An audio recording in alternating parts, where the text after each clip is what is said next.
मी अनेक वर्षापासून मुरुडच्या स्थानिक भौगोलिक परिस्थितीचा विचार करता लोकसंख्येचा असेल, तिथल्या होणाऱ्या विकास कामाचा असेल आणि आताची परिस्थिती आहे की ग्रामपंचायतच्या माध्यमातून लोकांना आणि शहराला जे अपेक्षित विकास आहे, ज्या शासनाच्या योजना आहेत त्या सगळ्या तिथं येण्यासाठी बरंच त्याच्यामध्ये अडचण निर्माण झालेल्या आहेत। मोठी एखादी पाणीपुरवठ्याची योजना असेल, मोठं एखादं विद्यालय असेल, मोठं रस्त्याची कामं असतील, याच्यासाठी आता मोठा निधी त्या ग्रामपंचायतला मिळणं अपेक्षित असताना ते नगरविकास खात्याच्या माध्यमातूनच आज चांगल्या पद्धतीनं होत असेल आणि ही सगळ्याची स्थानिक मागणी होती।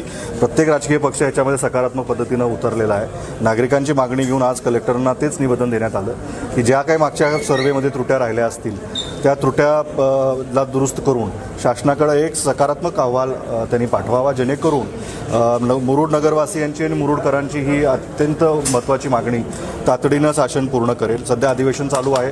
कलेक्टरांनी आश्वासन आम्हाला दिलं आहे की ते तातडीनं तो प्रस्ताव आणि अहवाल सकारात्मक पद्धतीनं लोकांच्या मागण्याचा विचार करून त्याच पद्धतीनं शासनाकडे ते पाठवतील आणि अधिवेशन चालू आहे। राज्य शासनाकडं किंवा राज्य सरकारकडं माझी अशीच विनंती राहील की ह्याच अधिवेशन काळामध्ये ह्या मागणीला सकारात्मक विचार करून ती नगरपंचायत ती जाहीर करावी आणि मुरुडकरांच्या ह्या विश्वासाला शासनाने आवाज द्यावा। अनेक वर्ष